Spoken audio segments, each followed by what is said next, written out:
এই জীবনে আপনি যদি নির্দিষ্ট বৈশিষ্ট্যের লোকদেরকে দিয়ে নিজেকে ঘিরে রাখেন, তাহলে এটা অসম্ভব যে এর কোনো বৈশিষ্ট্য আপনার মধ্যে চলে আসবে না এবং তা দৃশ্যমান হয়ে আপনার মধ্যে প্রতীয়মান হবে না।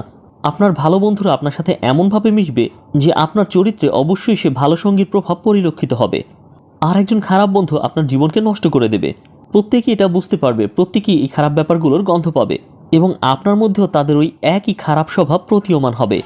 তো বিচার দিবসে আপনি নিজেকে সেই সব লোকের মধ্যেই দেখতে পাবেন এই জগতে যাদের দিয়ে আপনি নিজেকে ঘিরে রেখেছেন, অথবা আপনি যাদেরকে ভালোবেসেছেন এবং যাদের প্রত্যাশা করেছেন, যদিও বা আপনি সরাসরি হয়তো তাদের সহচর্য পাননি। তো নিজেকে প্রশ্ন করুন, এই সব লোকই কি তারা আমি বিচার দিবসে নিজেকে যাদের মধ্যে দেখতে চাই? নিজের বন্ধু নির্বাচনের ক্ষেত্রে এটা কি একটা বৈশিষ্ট্য বানিয়ে নিন, কারণ নবী সাল্লাল্লাহু আলাইহি ওয়াসাল্লাম বলেছেন কেউই এমন কাউকে ভালোবাসে না যে তার সাথে বিচার দিবসে পুনরুত্থিত হবে না। যখন জান্নাতকে কাছে নিয়ে আসা হবে এবং দোজখকেও নিকটবর্তী করা হবে, তখন আপনি ওই সব লোকদের মধ্যে এবং ওই সব লোকের মতোই হতে চাইবেন যারা জান্নাতি। আপনি আগুনের অধিবাসীদের অন্তর্ভুক্ত হতে চাইবেন না।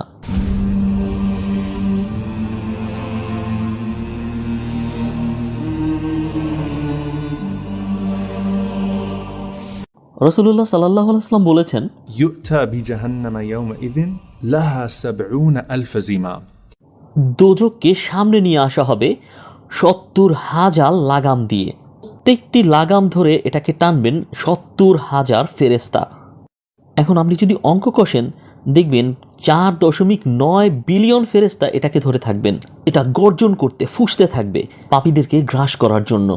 এরপর আপনি দেখবেন জিবরাইল আলাইহিস সালামকে এবং সকল ফেরেশতাদেরকে যারা থাকবেন সারিবদ্ধ অবস্থায়, صفا صفا لا يتكلمون তাদের কেউ কোনো কথা বলবেন না। وترى كل أمة جاثية। আপনি প্রত্যেক উম্মতদেরকে দেখবেন নতজন অবস্থায় এবং তাদের সামনে তাদের আমলনামা নিয়ে আসা হবে। اليوم تجزون ما كنتم تعملون। আজকে তোমাদের তার প্রতিফল দেওয়া হবে তোমরা যা করতে। জাহান্নাম গর্জন করতে থাকবে এবং সে পাপীদেরকে গ্রাস করার জন্য প্রস্তুত থাকবে। আল্লাহ আমাদের তাদের অন্তর্ভুক্ত না করুন। আল্লাহ আযু ওয়া জাল এরপরে বলেছেন, وأزلفت الجنة للمتقين غير بعيد। জান্নাতকে সৎকর্মশীলদের নিকটবর্তী করা হয়েছে, এটা এখন আর দূরে নয়। هذا ما توعدون لكل أواب حفيظ। এটাই তা যার প্রতিশ্রুতি তোমাদেরকে দেওয়া হয়েছিল, যারা বারবার তার দিকেই ফিরে আসতো এবং তার আদেশ নির্দেশ মেনে চলত। من خشي الرحمن بالغيب وجاء بقلب منيب। যারা তাদের প্রতিপালককে না দেখেই ভয় করত, এখন তারা পবিত্র হৃদয় নিয়ে তার কাছেই ফিরে এসেছে। তো এখানে দেখতে পাচ্ছেন 5টি বৈশিষ্ট্য রয়েছে তাদের, যাদের জন্য জান্নাতকে নিকটবর্তী করা হয়েছে। 1 নাম্বার, তারা মুত্তাকিন, তারা আল্লাহর ব্যাপারে সচেতন, অর্থাৎ তারা পাপকে এড়িয়ে গিয়েছেন। নাম্বার 2 হলো তারা হলেন আওয়াব, সর্বদা আল্লাহর দিকেই ফিরে গেছেন, অর্থাৎ তারা ক্ষমা প্রার্থনা করতেন, কারণ আপনি কোনো না কোনোভাবে পাপ করেই বসবেন। নাম্বার 3 হলো হাফিদ, আপনি তার আদেশ নিষেধ মেনে চলতেন, আল্লাহ যেসব অব্লিগেশন দিয়েছিলেন তারা সেগুলোকে গার্ড করত। নাম্বার 4 হলো خشي الرحمن بالغيب। তারা যদিও আল্লাহকে দেখেনি তারপরও তারা আল্লাহকে সশ্রদ্ধ ভয় করত, তাই তারা নিজে থেকে উৎসাহিত হয়ে বিভিন্ন ধরনের সৎ কাজ করত যখন কেউ আপনাকে দেখত না এবং আপনিও আল্লাহকে দেখতে পেতেন না। তারা গোপনে সালাত আদায় করতেন এবং গোপনে সৎ কাজ করতেন, এবং এই সব কিছুর মাধ্যমে جاء بقلب منيب। আপনি বিশুদ্ধ হৃদয় নিয়ে আল্লাহর কাছে এসেছেন, অর্থাৎ ওই প্রত্যেকটি বিষয়ে আপনার সিনসিয়ারিটি ছিল, অর্থাৎ আপনি জেনে শুনে পাপ থেকে বিরত থেকেছেন এবং প্রায় আল্লাহর কাছে ক্ষমা প্রার্থনা করেছেন। আপনি নিষিদ্ধ কাজ থেকে দূরে থেকেছেন, আপনি সৎ কাজে নিজেকে উৎসাহ জুগিয়েছেন। তবে এই সব কিছুর চেয়ে যেটা আরও গুরুত্বপূর্ণ তা হলো আপনার ছিল একটি বিশুদ্ধ হৃদয়। এখন একটি বিষয় খেয়াল করুন, সমস্ত উম্মাহ কিন্তু একসাথে দাঁড়িয়ে রয়েছেন। এরপর এই উম্মার মধ্যেই ভেঙে গিয়ে বিভিন্ন দলের সৃষ্টি হবে। তো এই উম্মার মধ্যে আপনি কাদের সবচেয়ে নিকটবর্তী থাকতে চান? যিনি এই উম্মার শিক্ষক এবং এই মানব জাতির শিক্ষক, তিনি হলেন মুহাম্মদ সাল্লাল্লাহু আলাইহি ওয়াসাল্লাম। এক ব্যক্তি রাসূলুল্লাহ সাল্লাল্লাহু আলাইহি ওয়াসাল্লামকে জিজ্ঞেস করেছিল, يا رسول الله متى الساعة؟ হে আল্লাহর রসুল, সেই সময় কখন আসবে? নবী তাকে বললেন, তুমি এর জন্য কি প্রস্তুত করেছ? সেই লোক বলল, কিছুই না, এটা ব্যতীত যে আমি আল্লাহ এবং তার রসুল সাল্লাল্লাহু আলাইহি ওয়াসাল্লামকে ভালোবাসি। রসুল সাল্লাল্লাহু আলাইহি ওয়াসাল্লাম বললেন, أنت مع من أحببت। তুমি তাদের সাথেই থাকবে যাদেরকে তুমি ভালোবাসো। এই ব্যাপারটা কতটা চমৎকার হবে যখন বিচার দিবসে উঠে আপনি ডানে তাকিয়ে দেখতে পারবেন যে আপনার পাশের লোকটি হলো রাসূলুল্লাহ সাল্লাল্লাহু আলাইহি ওয়াসাল্লাম। দেখতে পাবেন তার পরিবারের লোকদেরকে, তার সাহাবাদেরকে। তবে রাসূলুল্লাহ সাল্লাল্লাহু আলাইহি ওয়াসাল্লামের প্রতি ভালোবাসা কিন্তু খাঁটি এবং আন্তরিক হতে হবে। আপনি কিন্তু এটা দাবি করতে পারেন না যে আপনি তাকে ভালোবাসেন যদি না আপনি তাকে অনুসরণ করেন। إن المحب لمن يحب مطيع. আপনি তাদেরকেই অনুসরণ করেন যাদেরকে আপনি ভালোবাসেন। তো রাসূলুল্লাহ সাল্লাল্লাহু আলাইহি ওয়াসাল্লামকে ভালোবাসা, যিনি ছিলেন সমুচ্চ চরিত্রের অধিকারী, এর অর্থ হলো তার সিরর যে মিষ্টতা, এটাই হলো আপনার সুগন্ধি, আপনার সেন্ট। যখনই আপনি তার ব্যাপারে পড়বেন এবং তার সকল বিষয়ে আকাঙ্ক্ষিত হবেন, আপনি ততটাই তার মতোই হয়ে উঠবেন। রাসূল সাল্লাল্লাহু আলাইহি ওয়াসাল্লাম বলেছেন, ألا أخبركم بأحبكم إلي وأقربكم مني مجلسا يوم القيامة.